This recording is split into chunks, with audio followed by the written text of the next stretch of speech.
What is your name, please? My name is Ted Geisel. Come along with me in search of Dr. Seuss. We'll try to catch him if we can. He's out there on the loose.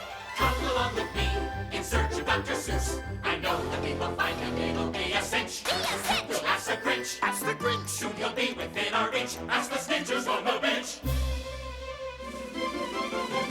Oh, the places you'll go. There is fun to be done. There are games to be won. I said, oh, the places you'll go. You're off to great places. Today is your day. Your mountain is waiting. So get on your way. Oh, the places we'll go. In search of Dr. Seuss. The places we'll go.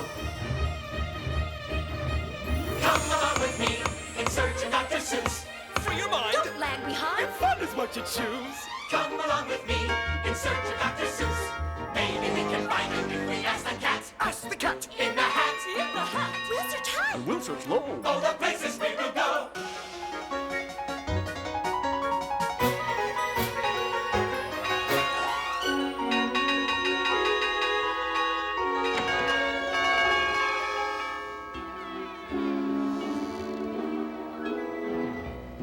Hello. Is this the home of Dr. Seuss? Yeah. Great. My name is Kathy Lane. Yeah. I'm on assignment from a newspaper. The Ferncrest Times. Ah! Ah! Oh my gosh! What is that?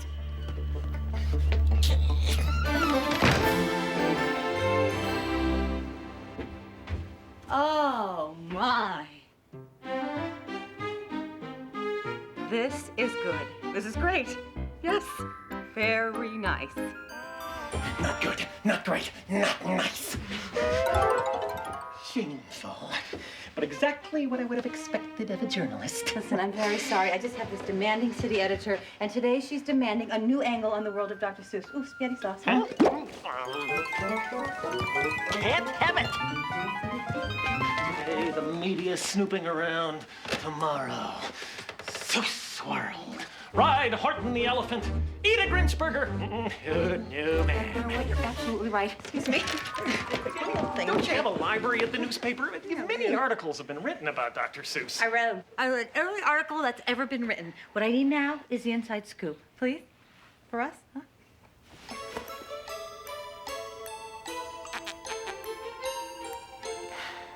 Okay. Okay?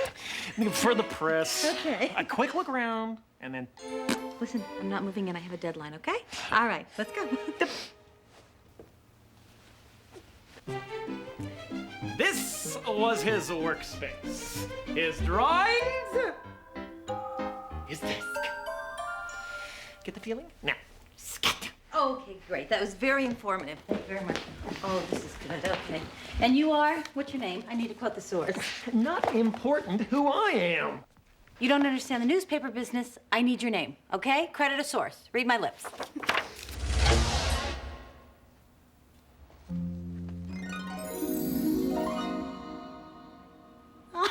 Maybe you're right. I don't need a source. That's the idea, source. Nice hat. Oh, look. Nice book. Open a book, open your imagination. No, Dr. slow. Seuss. This No, book. no. What? No, not that one. No. Okay.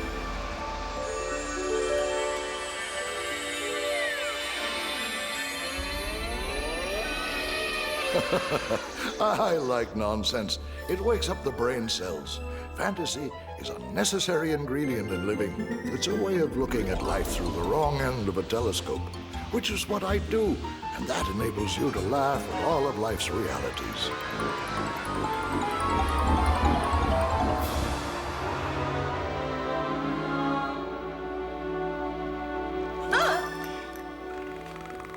Well, You were looking for a story that would catapult you out of Ferncrest.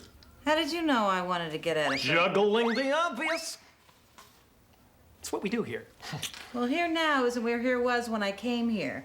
So why don't we start with what rather than where? For instance, what is the real story on Dr. Seuss? This is the real story. And there's no turning back now.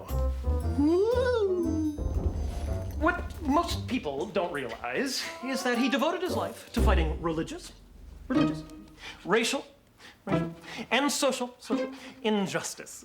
In his younger days, he did this through his political cartoons using the sledgehammer approach. I like this. What is this about? This is one of his political cartoons from PM Magazine, an attack on Hitler's racism. So that cartoon was to one day become the Sneetches. Over here, please.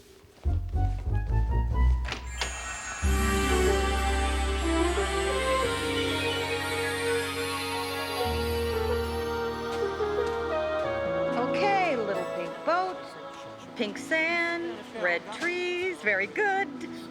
Cat print.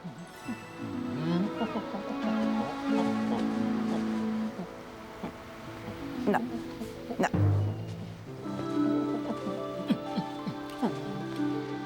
Why don't we pause here? How nice. Madame? Thank you.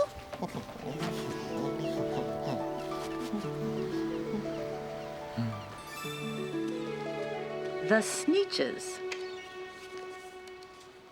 Now, the star-belly Sneetches had bellies with stars. The plain-belly Sneetches had none upon theirs. We're the best kind of sneetch on the beaches. The star-belly Sneetches kept them away, never let them come near. And that's how they treated the plain-bellied Sneetches year after year. That is, until a stranger approached in the strangest of cars. My friends, I have seen they've been treating you mean. My name is Sylvester McMonkey McBean. I know precisely why you're so unhappy, and that I can fix. I'm the fix-it-up chappie. By my new patent process of polar potoxis of the inner subnuclear noosebomb nogoxis, you'll get a star like the star-bellied Sneetch. A star? Here? Yes, my friend, there. And the first to go through gets the trip at half fare. Thank you.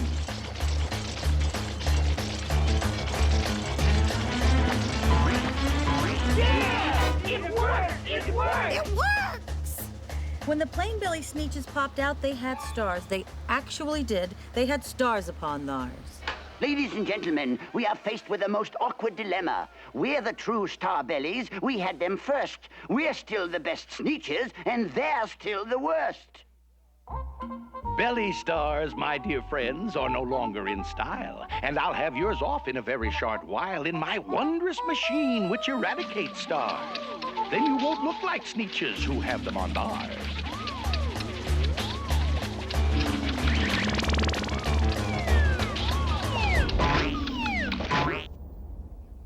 How original! How distinctive. How exclusive! All the rest of that day on those wild, screaming beaches, the fix-it-up chappie kept fixing up Sneetches. Off again, on again, in again, out again, through the machines, they raced round and about again, changing their stars every minute or two until neither the plane nor the starbellies knew whether this one was that one or that one was this one or which one was what one or what one was who. Then, when every last cent of their money was spent, the fix-it-up chappie packed up and he went. And he laughed as he drove his car up the beach. They never will learn. No, you can't teach a Sneetch. But McBean was quite wrong. I'm happy to say that the Sneetches got really quite smart on that day. That day they decided that Sneetches are Sneetches. And no kind of Sneetch is the best on the beach. That day all the Sneetches forgot about stars and whether they had one or not upon theirs. Great story.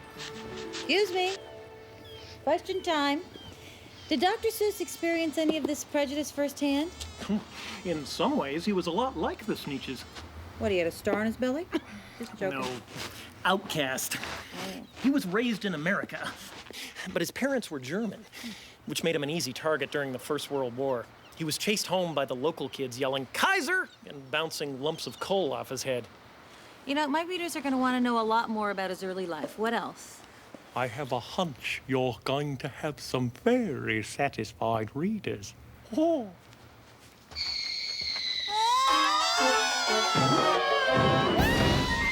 Hello, what's going on?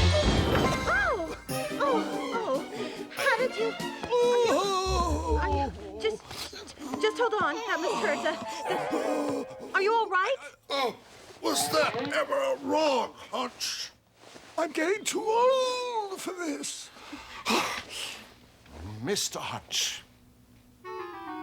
Is...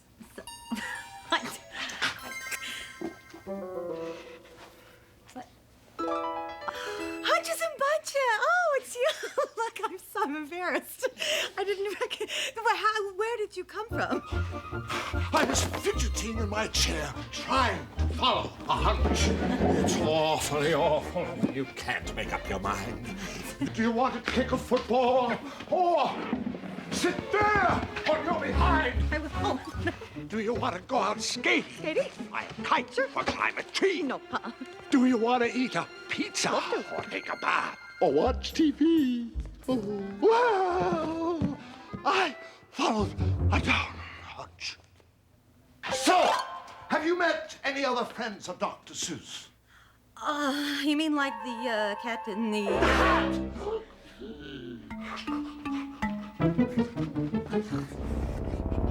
He's not here, is he? No, unless he's in there.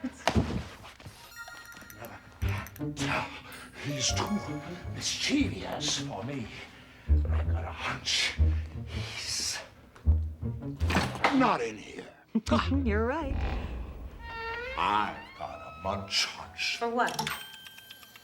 Green eggs and ham. Green eggs.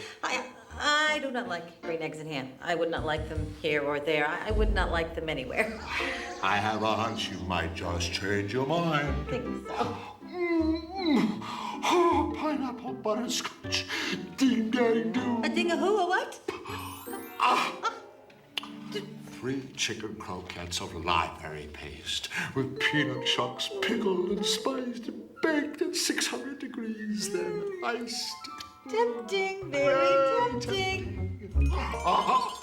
Slop with a cherry on top. No, it's too... Okay. Greenwich spinach. Ah, this is for me. Goose juice or moose juice? Is it the choices? No cran apple? Oh, no, goose juice. This is good. Okay. Moose juice. I got it. Mr. Hunch, now that it's just the two of us, breaking bread together, I thought maybe I could, just feel free to ask you just a couple of questions if you don't mind. Like, for instance, I heard Dr. Seuss was a very shy, retiring man. Is this true? No. No? No. Sure? No. He often described himself as part cat in the hat, wily, a jokester, and part Grinch. Mr. Hunch, tell me everything you know and start from the beginning. Oh, movie's time. Ready? Yes!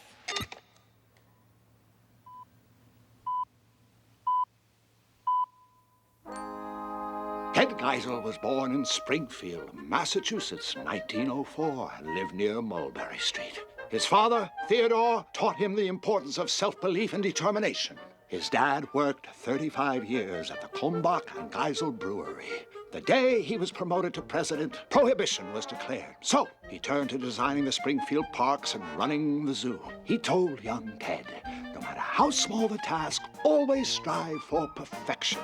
His mother, Henrietta Seuss, gave her son his sense of humor and the name Seuss.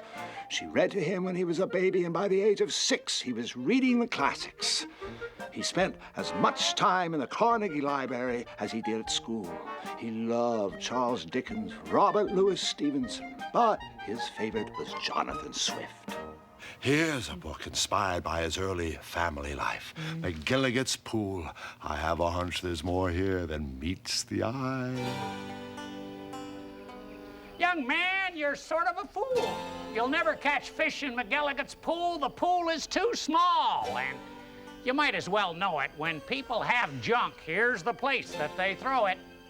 If you sat 50 years with your worms and your wishes, you'd grow a long beard long before you'd catch fishes. It may be you're right. I've been here 3 hours without one single bite. There might be no fish, but again, well, there might. This might be a pool like I've read of in books, connected to one of those underground brooks. This might be a river now, mightn't it be? Connecting McGilligan's Pool with the sea. Then maybe some fish might be swimming towards me. I might catch a thin fish. I might catch a stout fish. I might catch a short or a long drawn-out fish. I might catch a fish with a pinwheel-like tail. I might catch a fish who has fins like a sail. I might catch some young ones, some high-jumping friskers. I might catch an old one with long flowing whiskers. I might catch a fish with a long curly nose. I might catch a fish like a rooster that crows. I might catch a fish with a checkerboard belly, or even a fish made of strawberry jelly. Who wants to catch small ones like mackerel or trout? Say!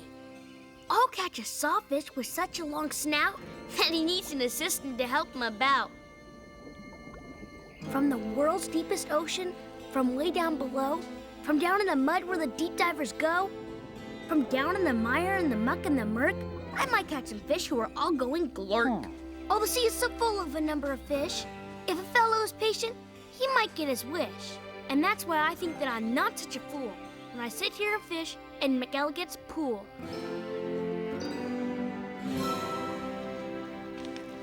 This book is dedicated to Theodor Geisel of Springfield, Massachusetts, his father, the world's greatest authority on blackfish, fiddler crabs, and deagle trout. This must be the deagle trout, right?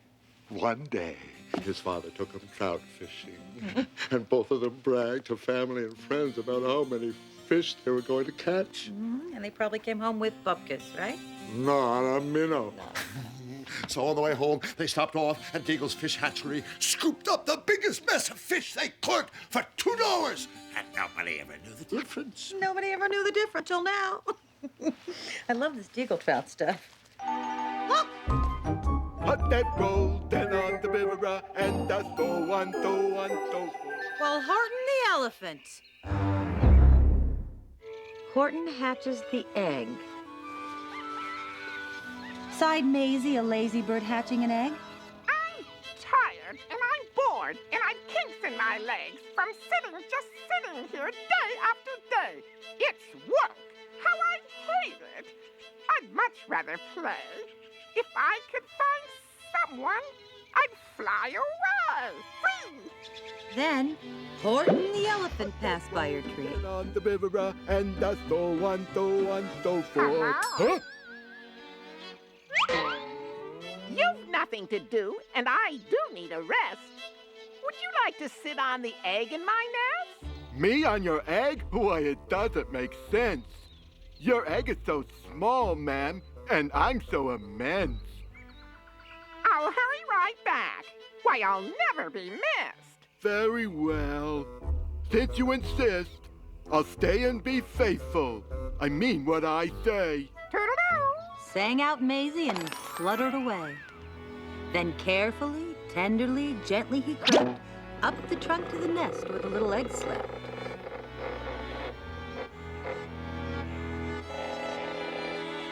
And he sat all that day, and he kept the egg warm, and he sat all that night through a terrible storm. And then came the winter, the snow, and the sleet, and icicles hung from his trunk and his feet. I meant what I said, and I said what I meant. An elephant's faithful, 100%.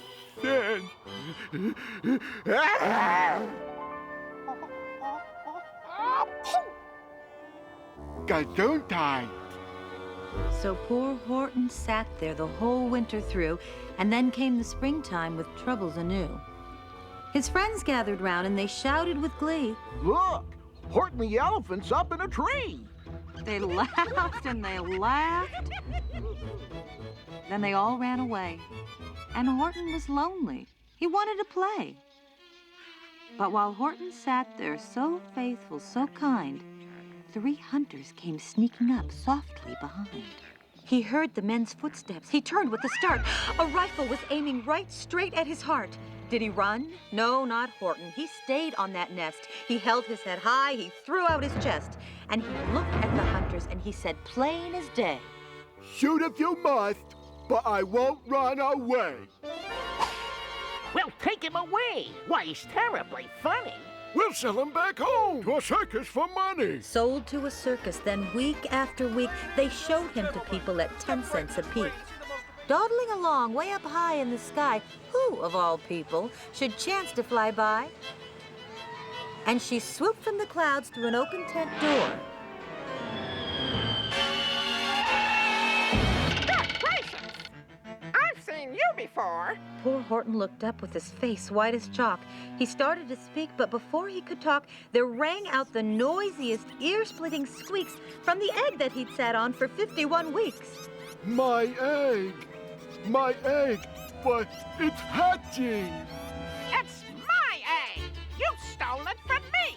Get off of my nest and get out of my tree! Poor Horton backed down with a sad, heavy heart. But at that very instant, the egg burst apart.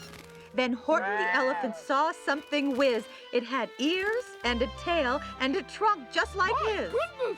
My gracious. Good heavens, my word! It's something brand new. It's an elephant boy. Yes, he meant what he said, and he said what he meant. And they sent him home happy 100%!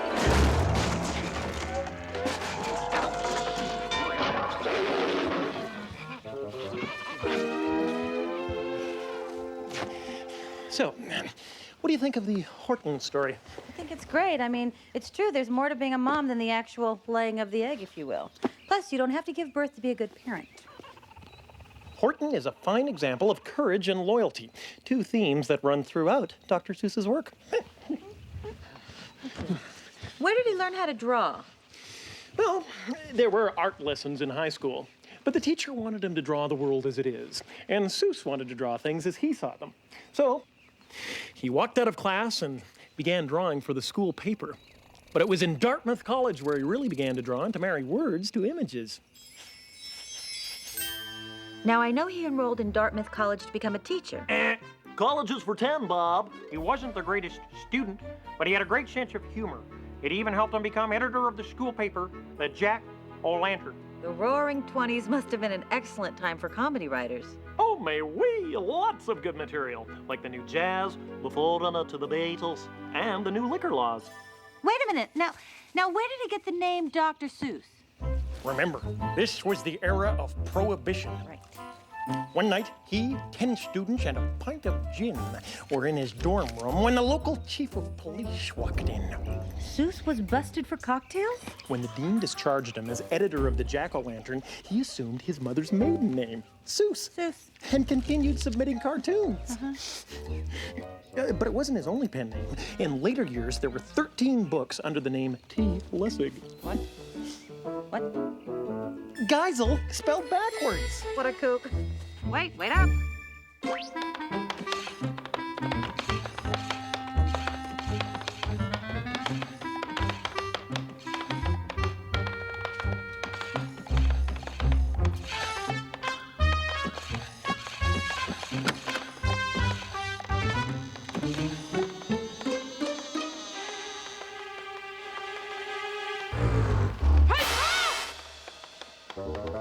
I thought you were the Cat in the Hat. The Cat in the Hat? It's her. She's here. Hello. Where is here? Oh, here is where Dr. Seuss spent a great deal of his life. The World of advertising. Oh, commercials. Those two. My dear, you've never heard of Flit? Flit is cheese crackers. Flit is an insecticide. You've got it. Ta-da! The insecticide of the day. Thanks to Dr. Seuss, of course, who created the ads for Flit for 17 years. From newspapers to animated cartoons.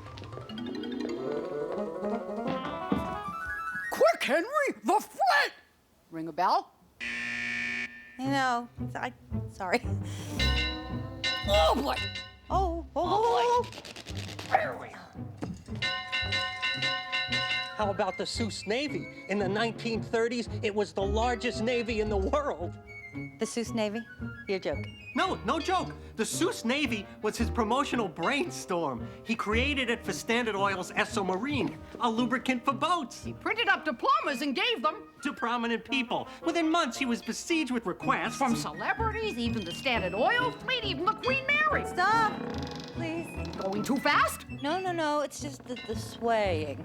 Just making me a little ill.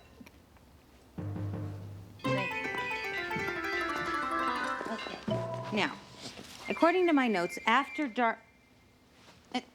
yep. Oh. After Dartmouth is when he went into advertising, right? Absolutely. Not. Well, where did he go? He went to Oxford to study and experience the beauty of literature. One for the lady. Woman. However, the analysis of Gothic literature didn't interest him. He wanted to... Oh, yeah.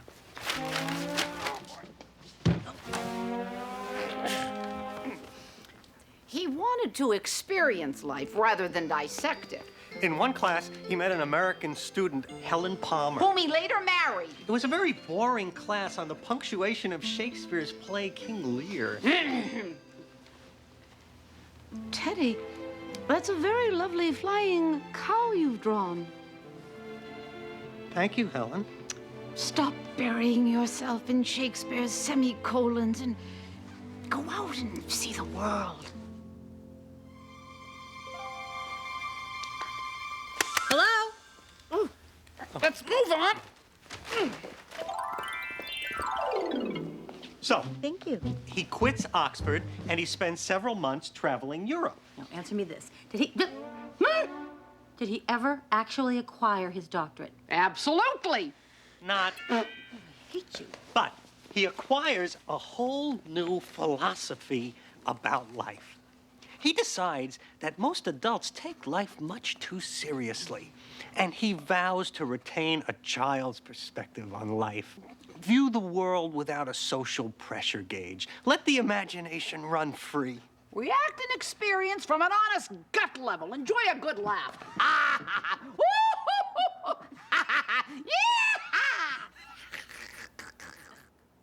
1927, New York. He finally lands a job at Judge Magazine. He marries Helen, but due to the recession, his salary drops to $40 a week. Judge Magazine becomes his real graduate school.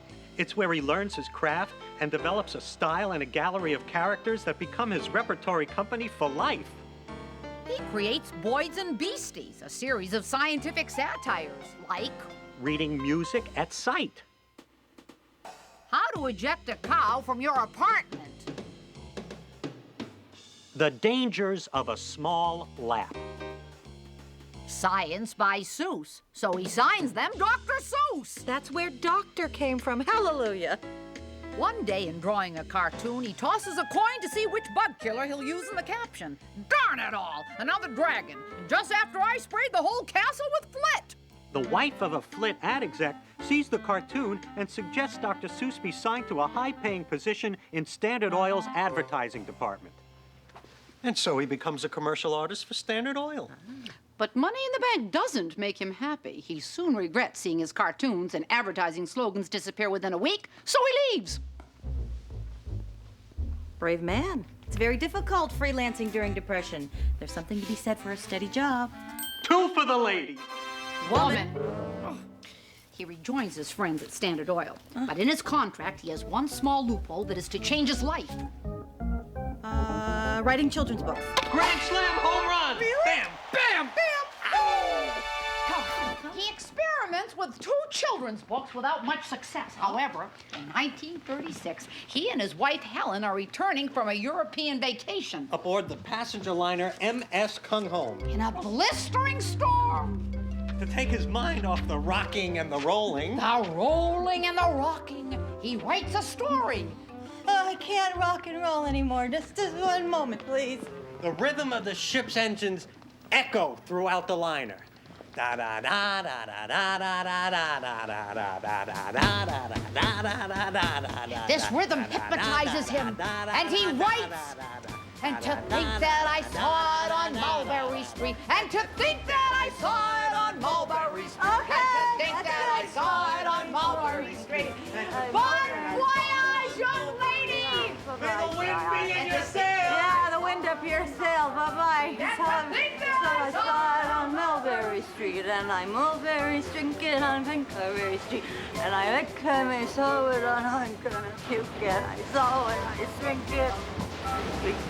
Think I streeted on Picklewood Street.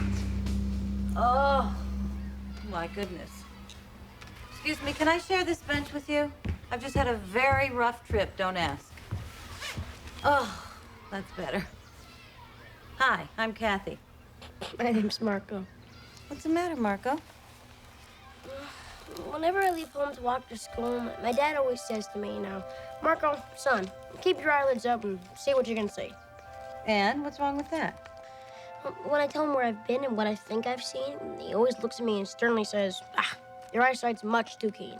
Stop telling such outlandish tales and stop turning minnows into whales. Now, what can I say when I get home tonight? All that I've noticed except my own 2 feet was just a horse and wagon on Mulberry Street. What would you like to see? Well, that's nothing to tell of, that won't do, of course. Just a broken down wagon that's drawn by a horse. That can't be my story. No. That's only a start. Yep. I'll say that a zebra was pulling that cart. That's a story that no one can beat. When you say that you saw it on Mulberry Street. Yes, the zebra's fine, but I think it's a shame such a marvelous beast with a cart that's so tame. The story would really be better to hear if the driver I saw were a charioteer. Yeah, golden blue chariot's something to meet, rumbling like thunder down Mulberry Street. No, it won't do at all because a zebra's much too small. A reindeer is better. It's fast and it's fleet. It looked mighty smart on old Mulberry Street. Yeah, well, hold on a minute. There's something wrong. A reindeer hates the way it feels to pull a thing that runs on wheels. He'd be much happier instead if he could pull a fancy sled. A reindeer and a sleigh. But it isn't too late to make one little change. A sleigh and an elephant. Now there's something strange. Yeah, I'll pick one with plenty of power and size. A blue one with plenty of fun in his eyes. Say, it does make a story that no one can beat when I say that I saw it on Mulberry Street. And then, just to give it a little more tone, a Raja with rubies perched high on a throne. Yes, but he looks something grand with a great big brass band.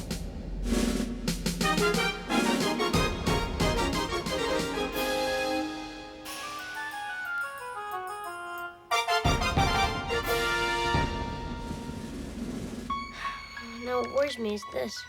Mulberry Street just runs into bliss. Unless there's something that you can fix up, there'll be an awful traffic mix-up. It takes police to do the trick, and it'll never crash now. And they'll race at top speed with Sergeant Mulvaney himself in the lead. But the mayor's there. He thinks it is grand, and he raises his hat as they dash by the stand. With the roar of its motor, an airplane appears. And it dumps out confetti while everyone cheers. Yeah!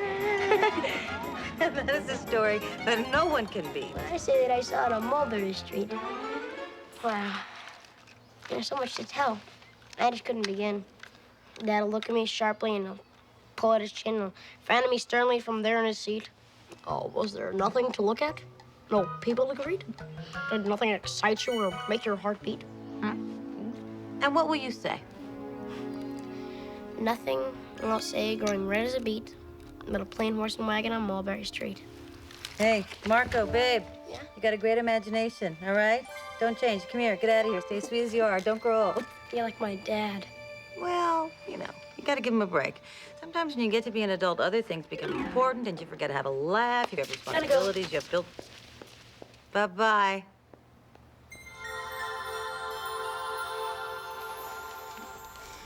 Good morning, ma'am. Sergeant Mulvaney at your service. Mulvaney. You all right, miss? Miss, I'm fine. I'm just a little confused. I mean, why would Marco's father purposely want him to be boring? That's not so simple now, is it? Marco's father was not a bad man. Dr. Seuss created him because he knew that adults and teachers didn't realize how they could smother the imagination. Smother it rather than mother it. I don't imagine that was an easy sell. But that was the challenge, don't you see? He knew that it was something that people did not want to hear, but he was determined to push it through. When Irish eyes are smiling, sure it's like morning spring. When the little tip... Ha-ha! What do I have here? I have the manuscript of Mulberry Street. For me? How sweet. Thank you. Let's say for now. Now be a pal and walk through that door. You're not serious. Hello? There's nothing on the other side of the door. Oh, is that Marco's father that I be after hearing? Remember, nothing can be anything or something or everything where Dr. Seuss is involved. Okay. So, I guess this is goodbye.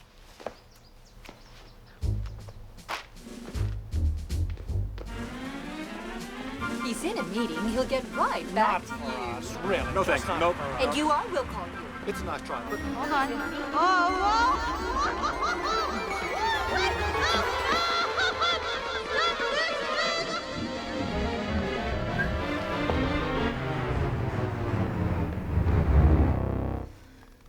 Hey!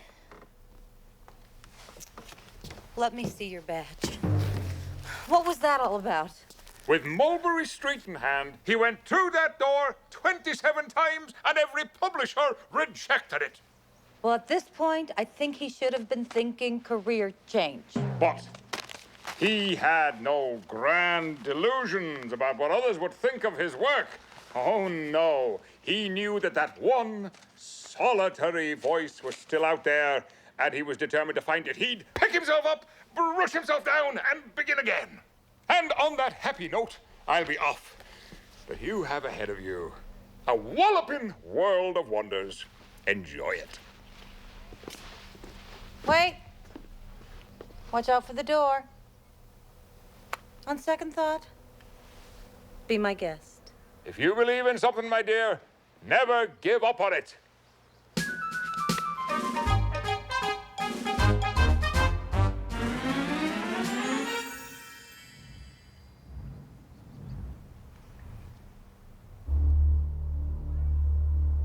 Wait! Sergeant, what?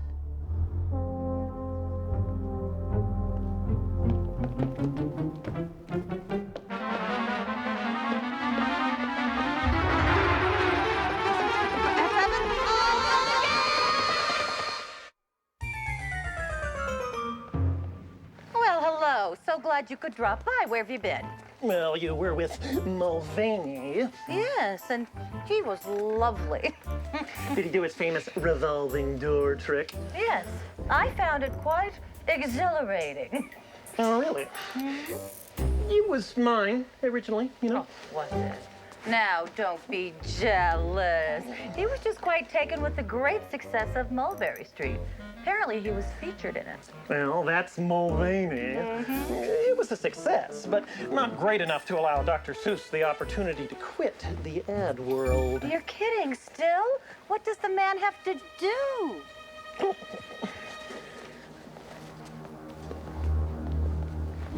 I don't know about you, but about this time I'm thinking, okay, bye-bye, let's go, all right? Scaredy cat. Yep. It was that kind of time. Yeah. Catastrophic. I want to go, really. I really got to. World War II had just broken out in Europe. Dr. Seuss was about to take a 7-year break from the ad world and his writing. Oh, I know this. This is one of his political cartoons from PM Magazine. You showed me something like this in the tower, right? I see you've been paying attention. Dr. Seuss felt Hitler was a real threat to the entire world and had to be stopped. These were the only angry pictures he ever drew, but he felt it necessary to take that old sledgehammer approach.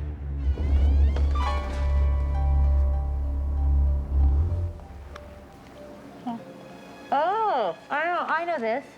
Maisie, Horton, and the Elephant Bird, right? The GOP, or Republican Party, and the isolationists had complained that the U.S. should stay out of the war. Seuss drew their squawking child, the Gopstrich. Don't get involved! Don't get involved! These images are so intense, I would have never expected this from Dr. Seuss. Good material for your story. Excellent material. You know what's amazing is that he combined like real-life political figures with his animated characters, right? Many of these friends were to have another life in his children's books. Yertle the Turtle. Dr. Seuss was warning factory workers who produce military weaponry that if they didn't move faster than turtles, we'd never see victory. What is going on? Maybe we better duck in here. Yeah.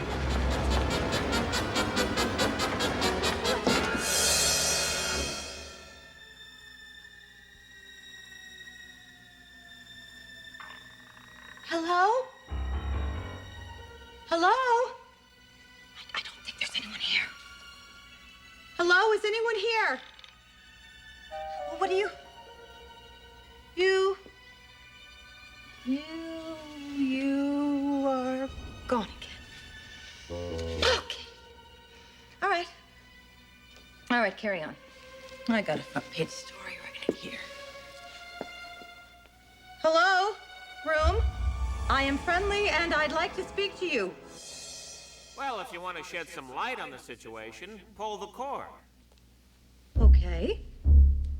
That's it. Cord. Hey, there you go. Welcome to the Ford Fox editing room. I'm over here on the shelf. Right over here. This is amazing. Here. You? No, not the mouse. Here. Hey, that's Captain Geisel with the Army's documentary filmmaking unit. Come on, over here. Little closer. Left, left, left. There you go. What, the radio? Don't get too excited. Yeah, the radio. Okay, you're not gonna, ask me for an oil can or something, are you? Very funny. No, you're listening to the Voice of America. We started in World War II and we're still on the air. You know, like Soul Train. So what can I do for you? Well, you can start by giving me the scoop on everything related to Dr. Seuss in wartime. Okay, dollface. Yeah? Yeah, because I like you. Maybe later I'll show you my transmitter. Now, over on the desk, there's some scripts. Read one. Okay. Yeah, take a look at it. Oh, really? Yeah. Listen, I saw a microphone over there, and I... Everybody loves a microphone. Go ahead, enjoy yourself. Yep, right over there. Knock yourself out. Testing. This on.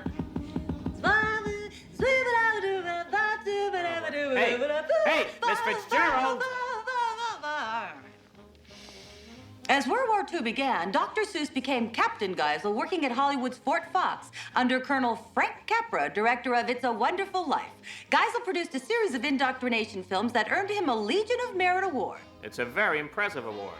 In 1944, he was transferred to Europe, and while serving in France, he commandeered a jeep to observe frontline action. He ended up in a quaint little town named Bastogne. Wasn't that quaint? It was the Battle of the Bulge, one of the most important battles of the war. In 1946, a Warner Brothers release was written by Ted and Helen Geisel. It won an Academy Award Best Documentary Short Subject. That's very impressive. You're telling me. You want to see some? Flick that projector on, please. Now, here are excerpts from that documentary. It's called Hitler Lived. Yeah, put it on right there. Now, who would think that Dr. Seuss would have done something like this?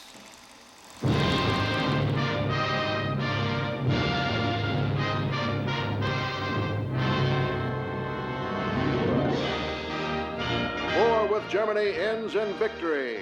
Victory leads to peace. Sometimes, sometimes not. 1945. The problem now is future peace. Nazi Germany today appears to be beaten. Hitler out. Swastikas gone. It's still enemy country. We must still be alert. Somewhere in Germany are the SS guards out of uniform, the stormtroopers by the thousands, the 2 million ex-Nazi officials out of power, but still thinking and thinking about next time. However free of the Nazi party they may seem, they cannot come back into the civilized world just by sticking their hand out and saying, "We're sorry."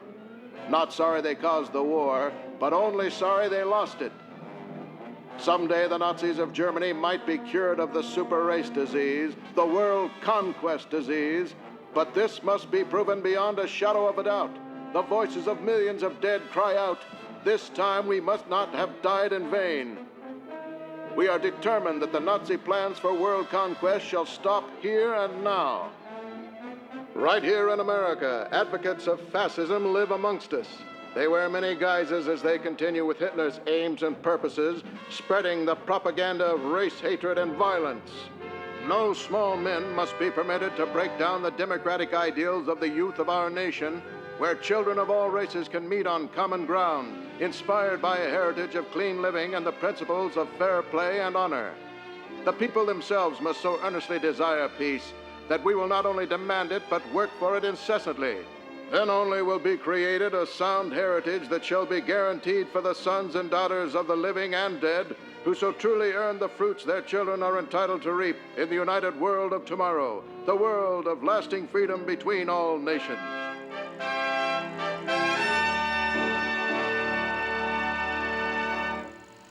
It must have had a major impact on its time. Well, he didn't want anyone to forget what had happened and what could happen again. An interesting thing, his original drawings of Yertle the Turtle had a little Hitler mustache and wore a Nazi uniform. Whoa, you're kidding. What's going on? What's that? Uh-oh, something's going on. Electrical power. Stop. Better get out of here. Better get out of here.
Yo, King Yertle, my name's the Mac. I come from the bottom of the turtle stack. I got pains in my back and knees. How much longer, Your Majesty? I know you're the king, but I gotta complain. The crew down here is in a lot of pain. Up at the top, you're seeing great sights, but down at the bottom, we too have rights. You hush your mouth.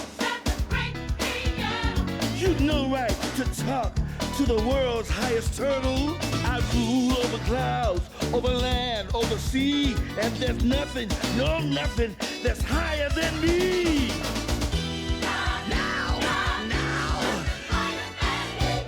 Nothing. While he was shouting, he saw with surprise the moon of the evening started to rise over his head in the darkening sky. What's that? Say, what is that thing that dares to be higher than Yertle the king? I'll call some more turtles, and I'll stack them right onto heaven. I think I'll need about 5,607. As Yertle the Turtle King lifted his hand and started to order and give the command, that plain little turtle, whose name was just Mac, decided he'd taken enough, and he had. And that plain little lad got a little bit mad. And that plain little Mac did a plain little thing. He burped.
free, now turtles, of course.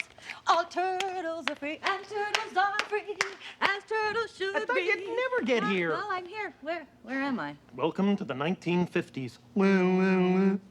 Dr. Seuss was back writing ad copy and creating children's books in his spare time. Huh? The drawing was easy for him. It was the words that kept him up at night. He threw over 95% of his work away. Well, he was a perfectionist. I can relate to that. Okay, so 20 years later, does he finally get the confidence to, like, leave the ad world and become a full-time writer? Acquiring confidence isn't always easy. But in 1957, things changed. John Hersey of Life magazine challenged Dr. Seuss to write a primer for classrooms. Hersey felt that school kids were bored reading about Dick, Jane, but... I remember those books. Exciting rules and personal hygiene tips for children. No, not fun. So, Dr. Seuss took the dare and began to write a book kids could read using only 225 basic words. And after 9 months... The Cat in the Hat. The sun did not shine. It was too wet to play. So we sat in the house all that cold, cold, wet day. I sat there with Sally. We sat there, we two, and I said, Oh, I wish we had something to do. and then something went bump! No. How that bump made us jump. We looked, and we saw him step in on the mat. We looked, and we saw him. The Cat in the Hat. He said to us, Why do you sit there like that? I know it's wet and the sun is not sunny. We're gonna have fun and lots of good fun. That's funny. Then Sally and I did not know what to say. Our mother was out of the house for the day. But our fish said, No, no. Make that cat go away. He should not be here. He should not be about. He should not be here when your mother is out. Now, have no fear. Have no fear, said the cat. My tricks are not bad, said the Cat in the Hat. We can have lots of good fun if you wish. Come on up there. This is a lot of good fun. Okay, wait. Oh, you see, that's why you can have a lot of good fun with a game that I call Up, Up, Up with Fish. Look at me, look at me, look at me now. It's fun to have fun. You have to know how. I can hold up the cup and the milk and the cake. Oh, and all of these books and a fish on a rake. I can hold a toy ship and a little toy man. And look, with my tail, I can hold up a red fan. Mendacity. I can fan with the fan. I can hop on the ball. And that is not all. No, that's not all. That's what the cat said. Oh. Then he fell on his head. And our fish came down too. And he fell into a pot. He said, Do I like this? Oh, no, I do not. You should not be here when our mother is not. Get out of this house, said the fish in the pot. I said that. I meant it. I know you did. Yes. I will not go away. I do not wish to go. And so, I will show you another good game that I know. And he ran out, then fast as a fox. The Cat in the Hat came back in with a box. And he got up on top with the tip of his hat. I call this game Fun in a Box, said the cat. Then out of the box came Thing 2 and Thing 1. Thing 2 and Thing 1. That's right. These things will not bite you. They just like to have fun. Now, here's a game that they like, said the cat. They like to fly kites. We can fly the kites. Look at the kites. You want to fly a kite? No, you see, you can do that. You can fly a kite in the house. No, not in the house, said the fish in the pot. They should not fly kites in a house. They should not. Oh. Then Sally and I saw them run down the hall. These two things bumped their kites on the wall. Thing 2 and Thing 1. They ran up, they ran down. On the string of one kite, we saw Mother's new gown. Then our fish said, Look, look. And our fish shook with fear. Your mother's on her way home, do you hear? So as fast as you can, think of something to do. You've got to get rid of Thing 1 and Thing 2. And I said with my net, I can get them, I bet. I bet with my net I get those things yet. Then I let down my net. It came down with a plop. I had them at last. Those two things had to stop. And I said to the cat, Now you do as I say. Now you pack those things up and you take them away. Oh, dear, said the cat. You do not like our game. Oh, dear, oh, dear. What a shame, what a shame, what a shame. Then he shut up the things in the box with a hook, and the cat went away with a sad kind of look. That is good, said the fish. He's gone away, yes. But your mother will come. She'll find this big mess. And then, who was back in the house? Why, the cat. Have no fear of this mess, said the Cat in the Hat. I always pick up all my playthings, and so I will show you another good trick that I know. And we saw him pick up all the things that were down. He picked up the cake and the rake and the gown and the milk and the strings and the books and the dish and the fan and the cup and the ship and the dish. And he put them away and he said, "That's that." And then he was gone with the tip of his hat. Then Mother came in and she said to us two, "Hey, did you have any fun? Tell me, what did you do?" And Sally and I did not know what to say. Should we tell her the things that went on there that day? Should we tell her about it? Now, should we? What should we do? What would you do if your mother asked you? Cat in the Hat sold over 250,000 copies in the first year. And if I'm not mistaken, the first time that a cat ever helped establish a publishing company. Just tell me, did he finally become a full-time writer? As a matter of fact, yes. Just another overnight success story. Overnight, that is, 35 years later. Cat, Wait a minute. Cat in the Hat never made it to the schoolroom. Of course not. It made school boards nervous. It made reading too much fun. That book and his next big one. I frequently think, every now and then, of the glorious fruits of the noble hen. Eggs. Eggs. E-double-G-S. My knowledge of eggs is tremendously wide. I've eaten them boiled. I've eaten them fried. Poached and shirred, deviled and scrambled, tumbled, woombled, wimbled, and wambled. I've eaten them beaten, swizzled and swazzled. I've known every way that an egg can be guzzled.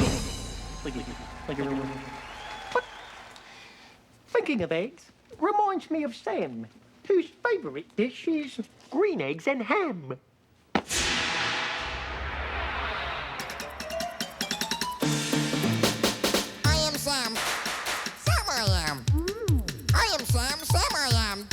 Green eggs and ham? I do not like them, Sam. I do not like green eggs and ham. Would you like them here or there? I would not like them anywhere.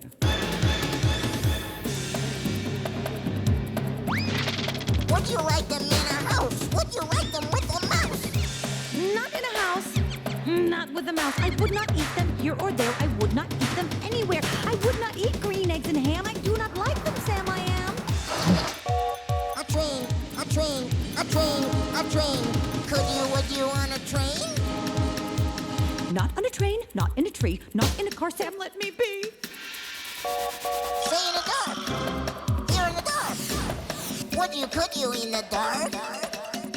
I could not in the dark.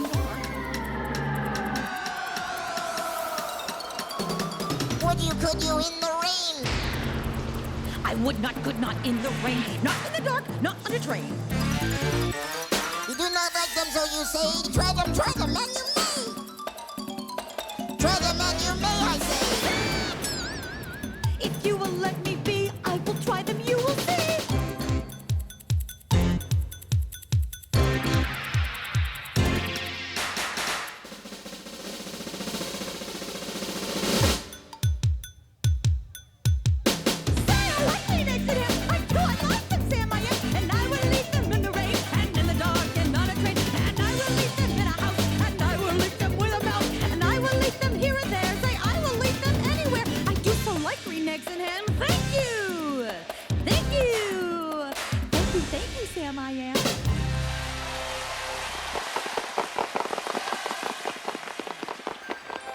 An adult into trying something new. Green eggs and ham, the best there am. And Dr. Seuss, he told that story using just 20 words. Well, 50 maybe, I don't know. Aha! Top that! Cat in the Hat!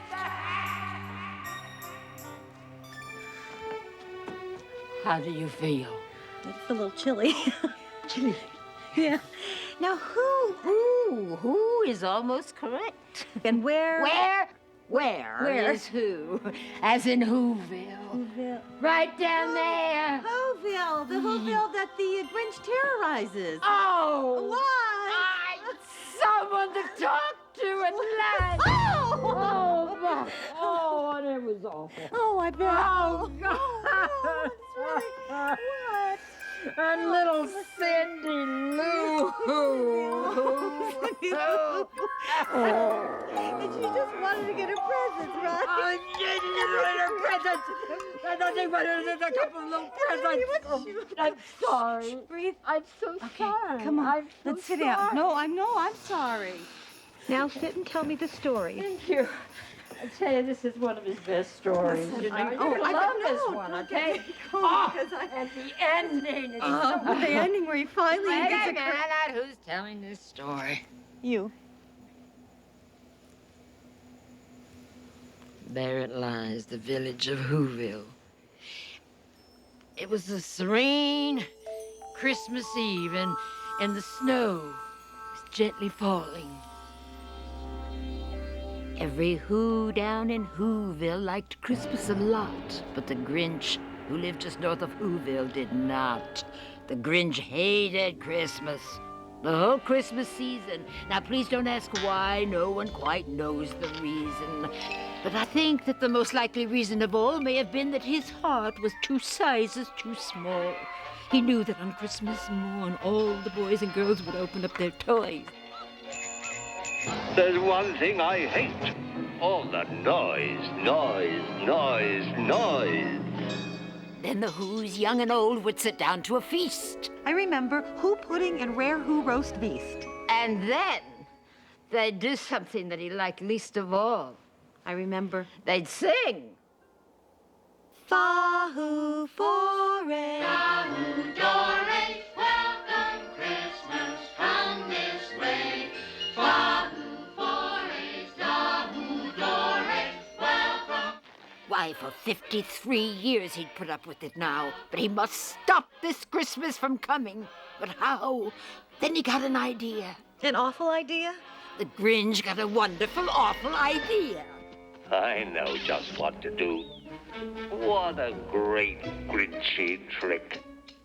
With this coat and this hat, I'll look just like Saint Nick.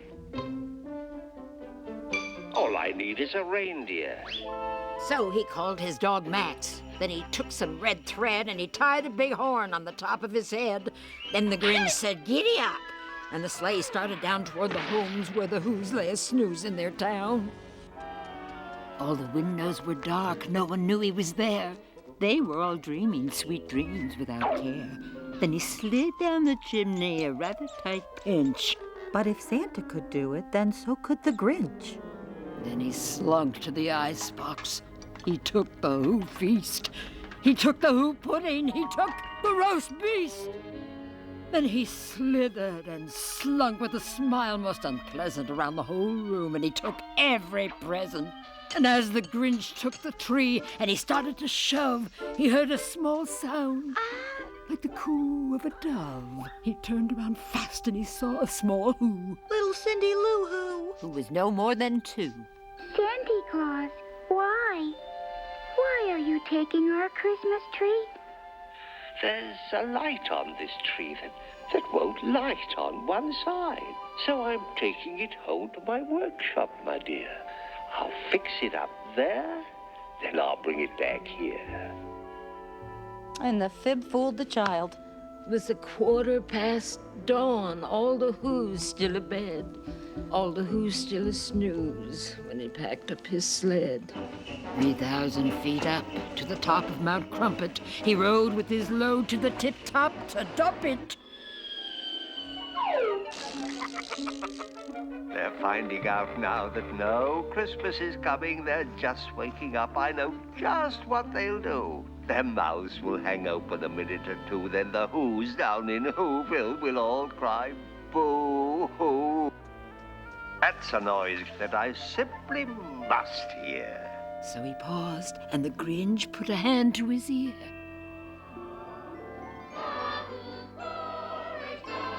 Every who down in Whoville, the tall and the small, was singing without any presents at all. Then the Grinch thought of something he hadn't before. Maybe Christmas, he thought, didn't come from a store.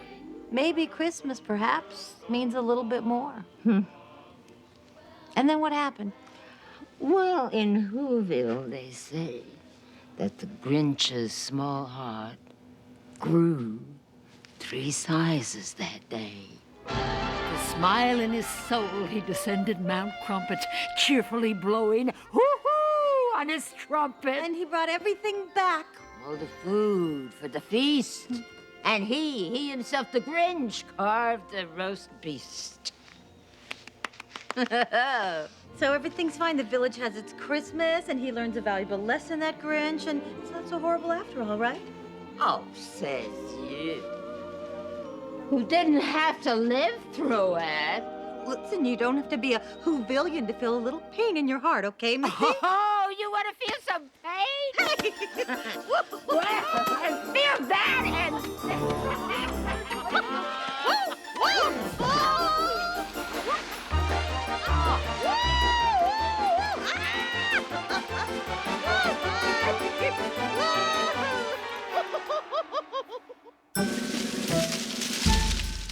I'm gonna get my story. I'm gonna get it. Whether it's snow or sleet or... Sorry. Where you've just been was...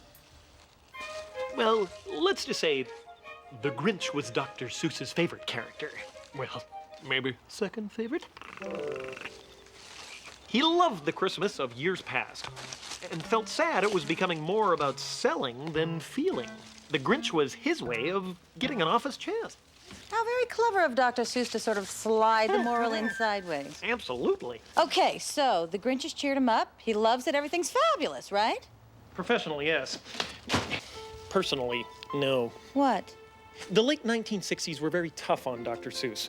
Helen, his wife, friend, and advisor for 40 years, passed away. Within a year, so did his father. Dr. Seuss was despondent, unable to find consolation even in his work. Until a friend, Audrey, suggested, Wow. when you're trying to overcome something, you should stand on your head and look at things that way. Sounds like something Dr. Seuss would say.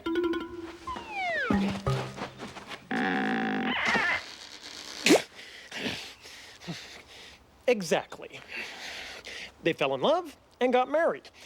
And Audrey noted early on, in Ted Geisel, there's a wild little kid. Thank you. He'd been struggling for 9 months on a book about ecology. Oh.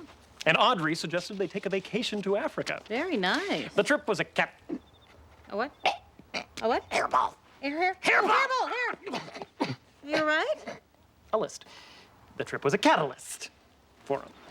Okay. In Kenya, he was inspired by some odd-looking trees, which reminded him of his own drawings. And the 15 cents is for...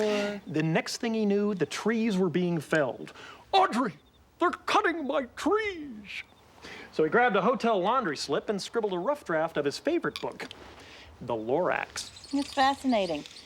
And this is for...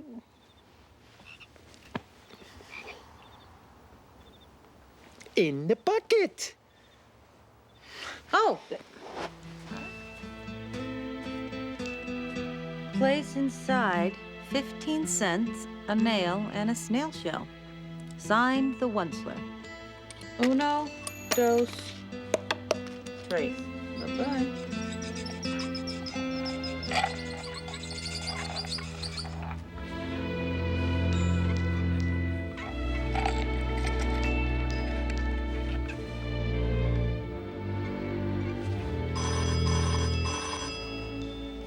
Hello? Yeah, can you... can you tell me what happened to Dr. Seuss's trees? It all started way back in the days when the grass was still green, and the pond was still wet, and the clouds were still clean, and the song of the Swami swans rang out in space. One morning I came to this glorious place. Then I saw the trees, the truffula trees, the bright-colored tufts of the truffula trees, and under the trees I saw brown barbaloots, frisking about in their barbaloot suits. I felt a great leaping of love in my heart. I knew knew just what I'd do. I unloaded my cart. In no time at all, I had built a small shop. Then I chopped down a truffula tree with one chop.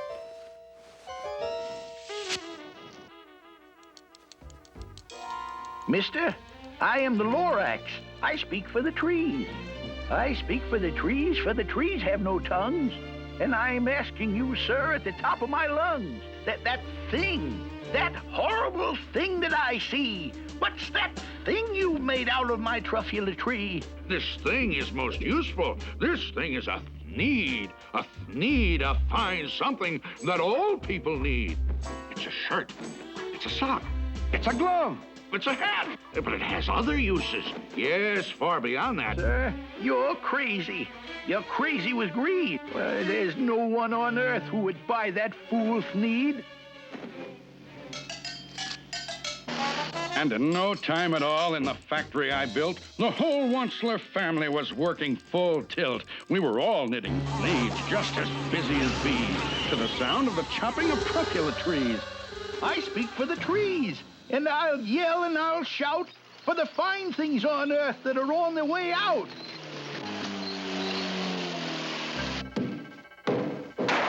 Oh, it's Nature Boy, the Garden Club member. Yes, I am the Lorax who speaks for the trees, which you seem to be chopping as fast as you please.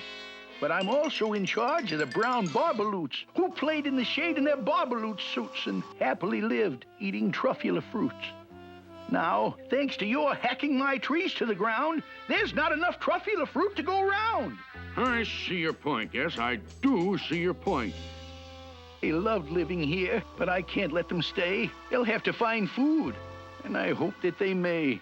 Please think about it, won't you? Things were going just fine all the way down the line when he snuck out of a pipe. He was back with another gripe. Onceler, you're making such smogulous smoke. My poor swami swans, why, they can't sing a note. And so, they cannot live here. I'm sending them off. Where will they go? I don't hopefully know. And at that very moment, we heard a loud whack. From outside in the fields came the sickening smack of an axe on a tree. Then we saw the tree fall, the very last truffula tree of them all. I'll never forget the grim look on his face when he hoisted himself and took leave of this place through a hole in the smog without leaving a trace. And all that the Lorax left here in this mess was a small pile of rocks with one word. Unless? Yes, unless. Unless what? Unless someone like you cares a whole awful lot, nothing's going to get better. It's not. Catch! It's a truffula seed. You're in charge of the last of the truffula seeds. And truffula trees are what everyone needs. Plant a new truffula. Treat it with care. Give it clean water and feed it fresh air. Grow a forest. Protect it from axes that hack. Then the Lorax and all of his friends may come back. Okay. Take time. Get involved. Everybody makes a difference. What's going on over there? Possibly another butter battle. Come on up and see.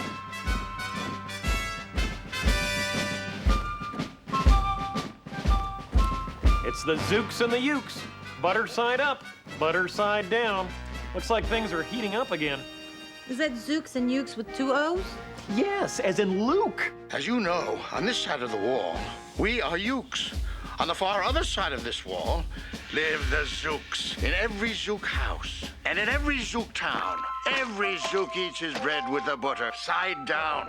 But we Ukes, when we eat, when we breakfast or sup, we spread our bread right with the butter side up.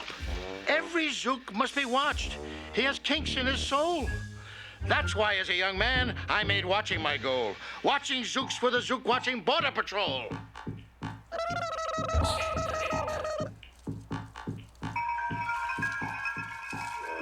One day, a very rude Zook by the name of Anich snuck up and slingshotted my stickberry switch. This is getting serious. I know. A disagreement over spreading butter the right way. No, I'm sure Dr. Seuss had more on his mind than two groups muttering over buttering. I made a rhyme. About time. Hit me. But now this is the calm before the storm. He's about to make a big point, I'm sure. You got that right. My dear boy, you're not to blame. You simply have suffered a minor defeat because your stickberry switch is a bit obsolete. Their slingshot's more modern. What we need to get is a weapon that's even more moderner yet. So I've ordered the boys in the back room to figure how to build you some such duper slingamajigger. I marched to the wall with great vim and great vigor. With my triple sling jigger, I sure felt much bigger. My jigger rock snatch 'em. We'll fling 'em right back just as fast as we catch 'em. They thought up a great one. They certainly did. They thought up a gun called the Kickapoo Kid, which they loaded with powerful poor-do powder and axe eggs and bees' legs and dried fried clam chowder. Shoot if you must with your wee tidy shooter. The boys in my back room have rendered it neuter. With this 8-nozzled elephant-toted boom blitz, it shoots high explosive sour cherry stone pits and will put your dumb Kickapoo Kid on the fritz. Those boys in the back room sure knew how to put her. They made me a thing called the utterly sputter. But Vanich had a sputter exactly like mine, and he yelled, "My blue gua is working just fine."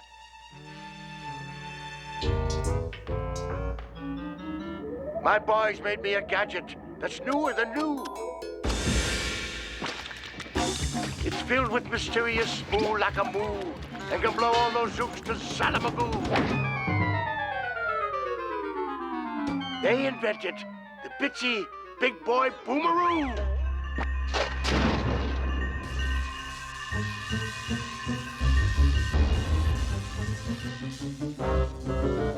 Vanich, here's the end of your terrible town, full of zooks who eat bread with the butter side down. And I, my dear chap, have a message for you. Mainly, I also have a big boy boomeroo.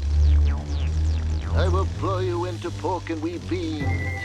I'll butter side up you to small smithereens. Grandpa, be careful. Oh, gee. Who's gonna drop it? Will you or will he? Be patient. We'll see. We'll see. Dr. Seuss took a tremendous amount of criticism for this book. Why? Seuss was accused of frightening children. Oh, right. Like robo-terminating aliens don't frighten children, and Dr. Seuss does. Besides, children should be aware of what's happening around them. Everybody should. Yeah. Tell me something. Which side did Dr. Seuss butter his bread on? The edge.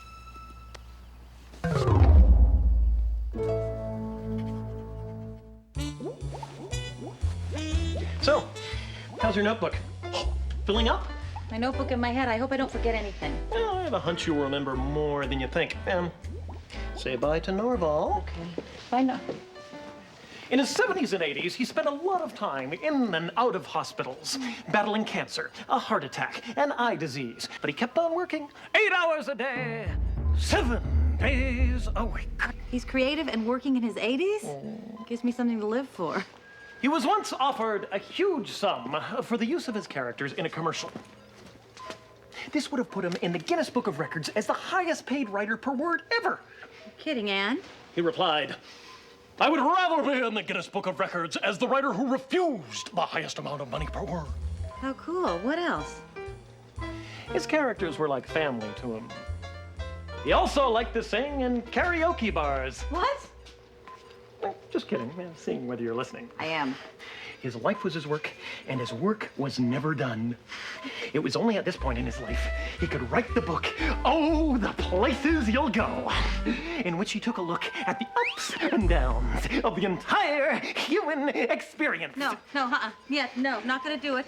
Not gonna go in the revolving door from... No, I told you it was mine originally, come on. Trust me.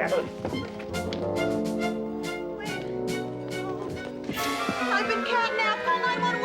Oh, here we go.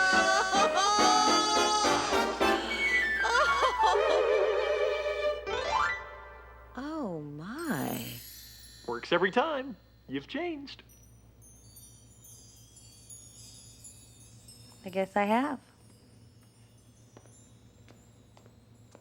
And so, have you. Everyone is just waiting. Everyone is just waiting. Waiting for a train to go, the phone to ring, the snow to snow. Waiting around for a yes or a no, or just waiting for their hair to grow. Everyone is just waiting.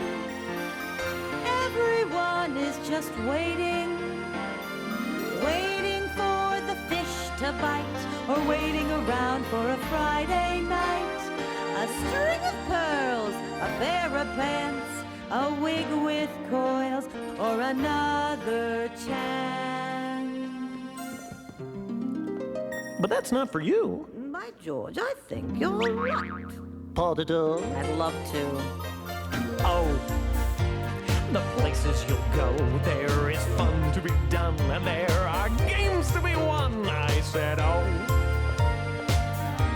the places you'll go. Oh? Oh, the places I'll go, I'll be seeing great sights. I'll soar to high heights. I said, oh, oh, oh, oh, oh, the places I'll go. I'm sorry to say, but sadly it's true. What? But bang-ups and hang-ups can happen to you. No! You'll come down from a ledge with an unpleasant bump. Ouch. And the chances are then, you're gonna be in a slump. And when I'm in a slump, I'm not in for much fun. Unslumping myself is very difficult. Well, it's not easily done. Oh, the places I'll go. You'll be best of the best. You tap out a rest. I said, oh, the places I'll go. On you will go, the weather befall. Onward, up many, a frightening creek. Though my arms may get sore. And your sneakers may leak. Ew, but will I succeed? Yes, yes, you will indeed. 98.75% guaranteed. Oh!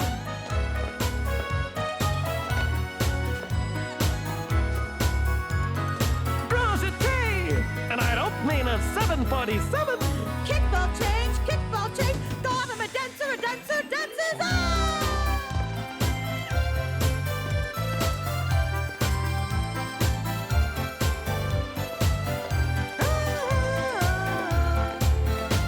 You're off to great places. Today is your day. My mountain is waiting! So get on your way. Oh, oh, oh, oh, oh. The places you'll go.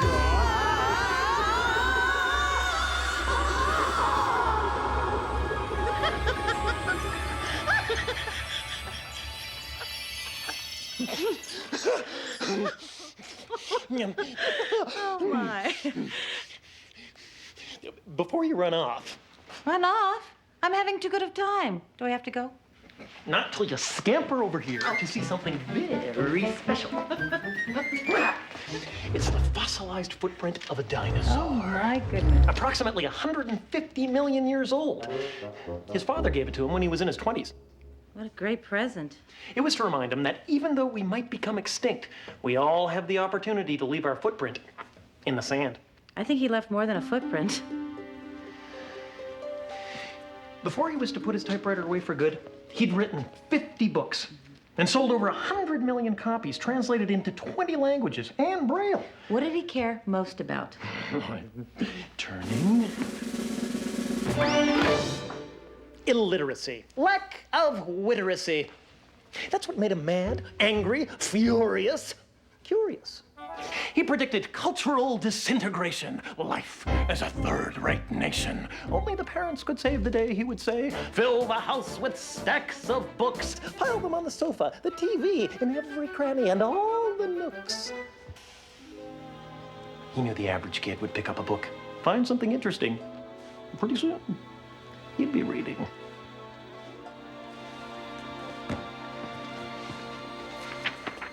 He wrote this in his later years. How did it get so late so soon? It's night before it's afternoon. December's here before it's June. My goodness, how the time has flown. How did it get so late so soon? Listen, I want to apologize for, how I came in earlier and I was acting just very... beastly. Crabby. Angry. Tired. P.O.'d. I was stressed Yeah, out. well, you're a journalist. What do you expect? Wait a minute. How could it still be 4:30? Hey, did you see that this... Hello? Where'd you go now?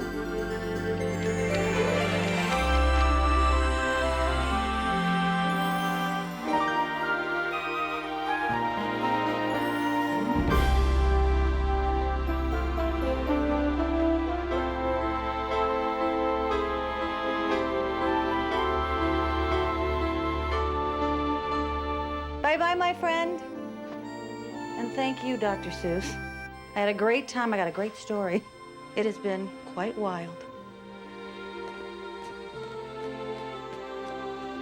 I hope for the children a world of peace, and that they never lose their sense of wonder and discovery. From there to here, from here to there, funny things are everywhere.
to choose. Come along with me in search of Dr. Seuss. Maybe we can find him if we ask the cat. Ask the cat. In the hat. In the hat. We'll search high. And we'll search low. Oh, the place